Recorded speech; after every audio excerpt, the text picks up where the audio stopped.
ಸ್ನೇಹಿತರೆ ಎಲ್ಲರಿಗೂ ನಮಸ್ಕಾರಗಳು. ಎಲ್ಲರಿಗೂ ಇವತ್ತಿನ ಒಂದು ಹೊಸ ಅಪ್ಡೇಟ್ಗೆ ಸ್ವಾಗತ. ರಶಿಕಾ ಶೆಟ್ಟಿಗೆ ಗಿಲ್ಲಿ ಮಾಸ್ಟರ್ ಸ್ಟ್ರೋಕ್, ಪ್ರಳಯಾಂತಕ ಅನ್ನೋದು ಇದಕ್ಕೆ ಎಂದ ಎಲ್ಲರೂ. ನಟ ಮಾಸ್ಟರ್ ಮೈಂಡ್ ಗೇಮ್ ಚೇಂಜರ್ ಅಂತ ಈಗಾಗಲೇ ಹಲವು ಬಾರಿ ಪ್ರೂವ್ ಮಾಡಿಕೊಂಡಿದ್ದಾರೆ. ಇದೀಗ ಗಿಲ್ಲಿ ಅವರ ಮಾಸ್ಟರ್ ಪ್ಲಾನ್ ಈ ವಾರದ ನಾಮಿನೇಷನ್ ಟಾಸ್ಕ್ನಲ್ಲೂ ಮನೆ ಸದಸ್ಯರಿಗೆ ಶಾಕ್ ನೀಡಿದೆ. ಇಲ್ಲಿ ತಮ್ಮ ಹೆಸರನ್ನು ಹೇಳದೇ ಇದ್ದರೂ ಅವರು ತಮ್ಮ ಹೆಸರನ್ನು ಹೇಳಿದ್ದಾರೆ ಎಂದು ಊಹಿಸಿ ರಶಿಕಾ ಶೆಟ್ಟಿ ಈ ವಾರ ಮನೆಯಿಂದ ಹೊರಹೋಗಲು ನಾಮಿನೇಟ್ ಆಗಿದ್ದಾರೆ. ಈ ವಾರದ ನಾಮಿನೇಷನ್ ಟಾಸ್ಕ್ ಸಖತ್ ಡಿಫ್ರೆಂಟ್ ಆಗಿತ್ತು. ಪ್ರತಿ ಸ್ಪರ್ಧಿ ಕನ್ಫೆಷನ್ ರೂಮ್ಗೆ ಹೋದಾಗ ಯಾವೆಲ್ಲ ಸ್ಪರ್ಧಿಗಳು ತಮ್ಮನ್ನ ನಾಮಿನೇಟ್ ಮಾಡಿದ್ದಾರೆ ಅನ್ನೋದನ್ನ ಸರಿಯಾಗಿ ಊಹಿಸಬೇಕಿತ್ತು.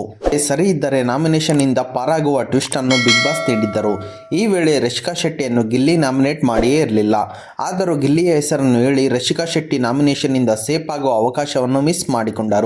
ರಶಿಕಾ ಶೆಟ್ಟಿ ಮನೆಯಿಂದ ಹೊರ ಕಳಿಸಲು ಧನುಷ್, ಮಾಳು, ಸ್ಪಂದನ, ರಕ್ಷಿತಾ ಶೆಟ್ಟಿ, ರಘು ಹಾಗೂ ಧ್ರುವ ನಾಮಿನೇಟ್ ಮಾಡಿದ್ದರು. ಈ ವಾರ ಉಸ್ತುವಾರಿ ಮತ್ತು ಕ್ಯಾಪ್ಟನ್ಸಿಯನ್ನು ಇನ್ನೂ ಚೆನ್ನಾಗಿ ನಿಭಾಯಿಸಬಹುದಿತ್ತು ಎಂದು ಧನುಷ್ ಹಾಗೂ ಮಾಳು ಕಾರಣ ಕೊಟ್ಟರು. ಇನ್ನು ಉಸ್ತುವಾರಿ ಅನ್ನೋದು ಮೇಜರ್ ರೋಲ್ ಪ್ಲೇ ಮಾಡುತ್ತೆ, ಅದನ್ನು ಅವರು ಸರಿಯಾಗಿ ನಿಭಾಯಿಸಲಿಲ್ಲ ಎಂದು ಸ್ಪಂದನ ರಶಿಕಾ ಶೆಟ್ಟಿಯನ್ನು ನಾಮಿನೇಟ್ ಮಾಡಿದ್ದಾರೆ. ಗೇಮ್ಸ್ ಮತ್ತು ಟಾಸ್ಕ್ ಬಿಟ್ಟು ಎಲ್ಲರೂ ಕೂಡ ಎಫರ್ಟ್ ಕಾಣಿಸಲಿಲ್ಲ. ಅವರು ಕ್ಯಾಪ್ಟನ್ ಆಗಿ ಫೇಲ್ ಆದರು ಎಂದು ರಕ್ಷಿತಾ ಶೆಟ್ಟಿ ಹೇಳಿದ್ದಾರೆ. ನಾನು ಕ್ಯಾಪ್ಟನ್ ಆದಾಗ ರಶಿಕಾ ಅವರು ನೀವು ಕ್ಯಾಪ್ಟನ್ ಆಗಿರುವುದಕ್ಕೆ ಫಿಟ್ ಅಲ್ಲ ಎಂದಿದ್ದರು. ಅದೇ ಕ್ಯಾಪ್ಟನ್ಸಿ ರಶಿಕಾಗೆ ಸಿಕ್ಕಾಗ ಕಂಪ್ಲೀಟ್ ಆಗಿ ಫೇಲ್ ಆದರು ಎಂದರು ರಘು. ಟಾಸ್ಕ್ಗಳಲ್ಲಿ ಬಿಟ್ಟರೆ ರಶಿಕಾ ಅವರ ಪರ್ಫಾರ್ಮೆನ್ಸ್ ಎಲ್ಲೂ ನೋಡಿಲ್ಲ ಎಂದರು ಧ್ರುವಂತ್. ಮತ್ತು ನಂತರ ರಶಿಕಾ ಮನೆ ಸದಸ್ಯರ ಪೈಕಿ 6 ಮಂದಿ ನಿಮ್ಮನ್ನು ಮನೆಯಿಂದ ಹೊರ ಕಳಿಸಲು ಬಯಸಿದ್ದಾರೆ ಎಂದು ಬಿಗ್ ಬಾಸ್ ಹೇಳುತ್ತಿದ್ದಂತೆ ಗಿಲ್ಲಿ, ರಘು, ಧ್ರುವಂತ್, ರಕ್ಷಿಕಾ ಮತ್ತು ಸ್ಪಂದನ, ಮಾಳು ನನ್ನನ್ನು ನಾಮಿನೇಟ್ ಮಾಡಿದ್ದಾರೆ ಎಂದು ರಶಿಕಾ ಶೆಟ್ಟಿ ಊಹಿಸಿದ್ದರು. 6 ಮಂದಿ ಪೈಕಿ 5 ಹೆಸರನ್ನು ಕರೆಕ್ಟ್ ಆಗಿ ಗೆಸ್ ಮಾಡಿದ ರಶಿಕಾ ಶೆಟ್ಟಿ ತಮ್ಮನ್ನು ನಾಮಿನೇಟ್ ಮಾಡದೇ ಇದ್ದ ಗಿಲ್ಲಿ ಹೆಸರು ಹೇಳಿ ಡೇಂಜರ್ ಝೋನ್ಗೆ ಹೋದರು. ಯಾರೆಲ್ಲ ತಮ್ಮನ್ನು ನಾಮಿನೇಟ್ ಮಾಡಬಹುದು ಅನ್ನೋದು ರಶಿಕಾ ಶೆಟ್ಟಿ ಚೆನ್ನಾಗಿ ಗೊತ್ತಿತ್ತು.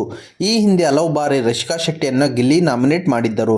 ಹೀಗಾಗಿ ಈ ಬಾರಿ ಗಿಲ್ಲಿ ತಮ್ಮನ್ನು ನಾಮಿನೇಟ್ ಮಾಡಿರಬಹುದು ಎಂದು ಭಾವಿಸಿ ರಶಿಕಾ ಶೆಟ್ಟಿ ಗಿಲ್ಲಿ ಹೆಸರನ್ನು ಹೇಳಿದ್ದರು. ಗಿಲ್ಲಿ ರಶಿಕಾ ಶೆಟ್ಟಿಯನ್ನು ನಾಮಿನೇಟ್ ಮಾಡಿಯೇ ಇರಲಿಲ್ಲ.